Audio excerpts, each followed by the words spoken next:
Fala galera, tudo bem? Aqui é o Marlon Nascimento do Laboratório do Bordado, como vocês já sabem, e hoje eu vim falar de um tema super importante.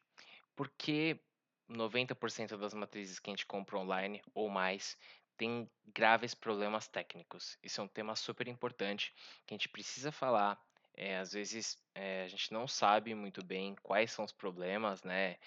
A gente compra uma matriz, ela parece estar muito bonita na imagem. Quando a gente vai levar para a máquina, a gente percebe que ela não fica perfeita e tem coisas que indicam que os problemas vão acontecer antes mesmo de você levar para a máquina. É muito importante que a gente perceba quais são esses problemas. E aí, tem 3 ou 4 fatores que quando a gente olha uma atriz no nosso programa de bordado, você já consegue perceber que ela talvez não fique tão boa e a gente consegue modificar isso, tá bom? Essa matriz não é minha, tá? É de um outro colega de trabalho aqui. O objetivo aqui não é detonar o trabalho da pessoa, pelo amor de Deus, tá? O objetivo é mostrar o que dá para ser melhor em uma matriz, tá? E aí eu costumo, sempre que eu faço uma matriz, seguir um checklist, uma lista de coisas para ver se essa matriz está boa ou não está, tá? E aí, algumas matrizes não estão perfeitas, eu vou mostrar exatamente por quê, tá? Eu vou colocar essa matriz aqui para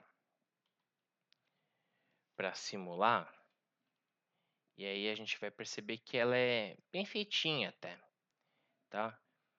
Ó, primeiro ela começa fazendo um ponto de o eu não estou conseguindo mostrar porque está muito claro aqui, espera aí. Deixa eu mudar para uma tela mais escura para conseguir ver. Olha, primeiro ele está fazendo a parte do central do balão, tá? Ele está fazendo com esse ponto mais separadinho, tá? O efeito água. Beleza, faz a borda, faz mais separadinho. Tudo bem, até aí tranquilo, tá? Ele é uma técnica legal de fazer, fica bonitinho. Tem muita gente que coloca aquele papel celofane embaixo, fica muito legal.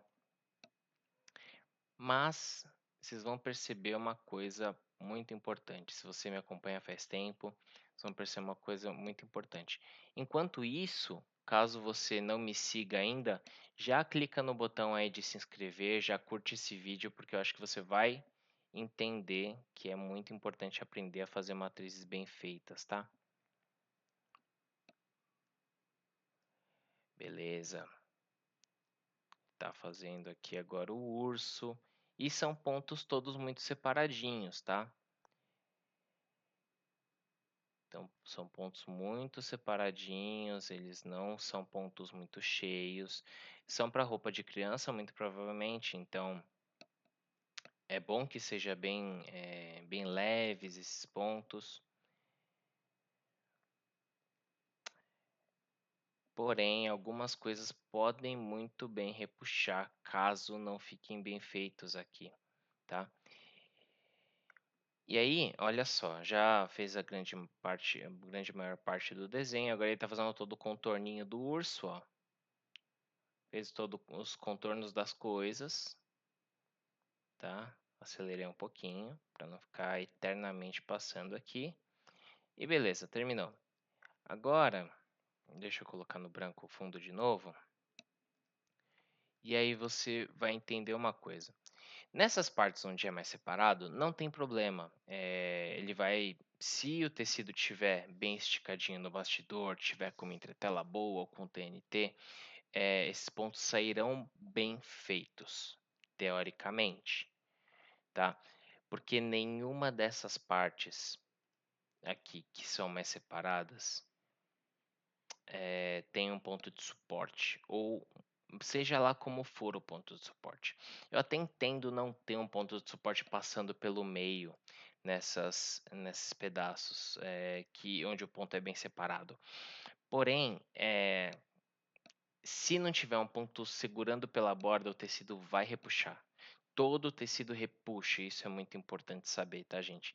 Eh, e aí, a falta de um ponto segurando em todo o contorno dessa borda, todo o contorno dessa borda, todo o contorno de todas as bordas, faz com que a matriz não fique boa, tá? Por mais que você tenha abordado aí, falado, olha, Marlon, eu tenho essa matriz também, eu já abordei, ela ficou boa, poderia ter ficado melhor. Te digo com todas as letras, tá? E aí, se você reparar bem, as partes que são mais cheias também não tem um ponto de suporte. Precisava ter um ponto de suporte pela borda ou pelo centro, que fosse, ou até um zigue-zague, né, em pontos que são mais cheios. Então, isso já é um ponto muito importante, a falta de um ponto de suporte. Isso em todas as partes, tá? Aqui no laço também não tem. Eu acho que aqui até deram sorte de fazer aqui, porque ele começou em um lado específico, acabou fazendo um ponto de suporte, mas mesmo no lacinho aqui também não temos. Na aba aqui do balão, né, na borda do balão, também não temos o ponto de suporte. E aí com isso, cara, a matriz já poderia ter ficado melhor e tenho certeza que não fica tão boa. Não bordei essa matriz ainda, tá? Tô sendo muito honesto com vocês, mas já te digo que esse ponto já deixaria a matriz melhor. E outro ponto que com certeza pode dar problema numa matriz como essa, este aqui. Como eu te disse, como não tem ponto de suporte nesses pontos, pode repuxar, certo? Por mais espaçado que estejam esses preenchimentos. Junto a isso, a falta de ter o ponto de suporte, o contorno está muito na borda. Esse contorno numa borda onde não há ponto de suporte vai fazer com que o preenchimento se, eh, se contraia no tecido, ele repuxa o tecido e todo o contorninho que está fazendo vai ficar mais para fora.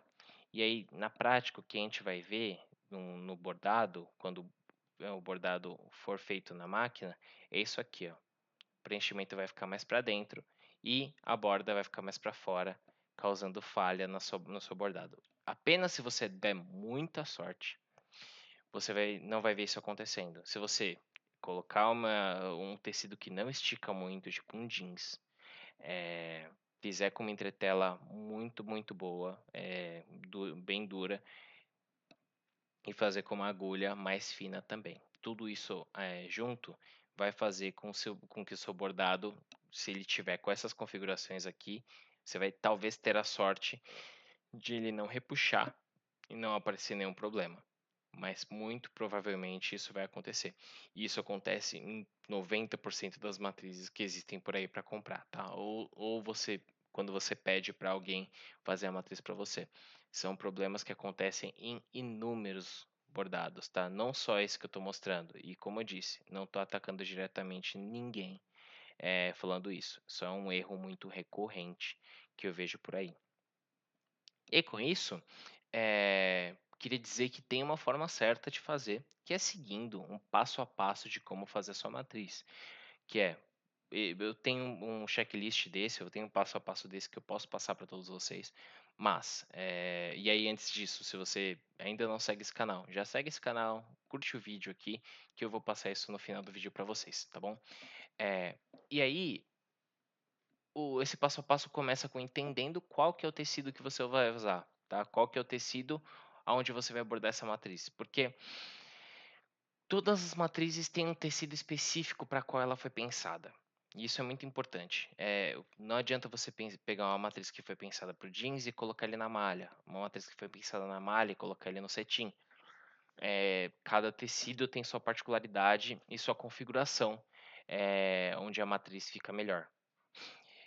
Toda matriz precisa de ponto de suporte, toda matriz precisa de ponto corrido não, mas compensação. Toda matriz precisa pensar onde o bordado começa e termina para que não haja tanto corte. Não importa se o bordado é para larga produção, para grande produção ou para pequena produção. Geralmente as máquinas que a gente tem caseiras, elas têm RPMs muito baixos, tá? A quantidade de pontos por minuto é baixo. Então, se toda hora a máquina fica cortando, indo de um lado para o outro, a gente perde muito tempo com isso. Então, e isso acontece na maioria das matrizes que as pessoas fazem. Ó, essa matriz, por exemplo, ela tá cheia de cortes, ó. Ela tem muitas linhas passando de um lado para o outro aqui, elas pulam, muitas vezes não se preocupam em ter uma linha de costura que leve de um ponto para o outro, o que é muito possível fazer em muitos bordados, principalmente quando a gente tem contornos muito bem definidos, tá? Então, a grande maioria das matrizes por aí não pensam nisso também. Então, é importante pensar se tem muito corte, se não tem muito corte, se a gente pode tratar esses cortes de alguma forma. E aí, sempre no final de cada bordado, é muito importante a gente fazer uma avaliação de ver como o bordado está sendo feito, tá? Não com essa cor de fundo aqui de novo que eu coloquei, mas eu coloquei uma outra cor para ficar bem evidente. É importante repassar todo o bordado para ver a ordem que as coisas estão sendo feitas, tá? Por exemplo, aqui poderia ser feito, ser tudo na mesma cor, poderia ser feito esse pedaço, depois esse do meio e depois esse da borda e depois as nuvenzinhas, para não haver esse salto de um para o outro aqui tão separado. As bandeirinhas de todas as cores, eu poderia fazer aqui a amarela, passar uma linha de costura, fazer outra amarela, passar uma linha, fazer outra. E a linha entre essas aqui poderia ser uma junção entre amarelo e azul. A gente poderia achar formas de não ficar cortando na máquina, coisas assim, para que a nossa produção ficasse mais fluida, né? Fosse um desenho mais rápido de fazer. E essas coisas, o que a gente coloca ponto de costura e tal, a gente acha que às vezes gasta mais linha. É um valor ínfimo, gente. Um cone de linha, R$ 15. Se você gasta 5 centímetros a mais, você não está gastando um centavo. Então, não é uma coisa que você está economizando dinheiro na prática, tá? Esses detalhezinhos são detalhes que fazem a diferença no final, quando a gente está fazendo, bordando ao longo do tempo, tá? Fazendo o nosso bordado aqui. Então, essa é a minha dica de hoje. E para você saber mais como fazer as suas matrizes da forma correta, seguindo um passo a passo correto, seguindo uma ordem natural para que a sua matriz fique perfeita, eu preparei um checklist, tá? Onde você olha a matriz, olha o desenho que você tem para fazer e sabe exatamente o passo a passo que você tem que aplicar aqui no Wacom para fazer sua matriz. Eu deixei ele aqui nos comentários desse vídeo, na descrição desse vídeo, na verdade, não no comentário. E você pode clicar lá e já baixar. Já baixa esse checklist, usa sempre que você for fazer sua matriz, tá bom? E depois me deixa aqui nos comentários se você curtiu usar esse checklist, se você entendeu, se fez sentido para você, tá bom? Espero que você curta, que você goste dessa dica, que você tenha entendido o que eu quis dizer enquanto deixar a matriz perfeita, deixar a matriz muito bem feita. E se você curtiu essas dicas também, já se inscreve no canal se você não é inscrito. A maioria das pessoas que assistem os vídeos aqui não são inscritos no canal e é muito bom que vocês se inscrevam, curtam o vídeo se vocês gostaram, porque isso me fala se o meu conteúdo está sendo bom ou não para vocês, está sendo proveitoso, tá bom? Muito obrigado, até a próxima, um abraço, gente. Valeu, tchau, tchau.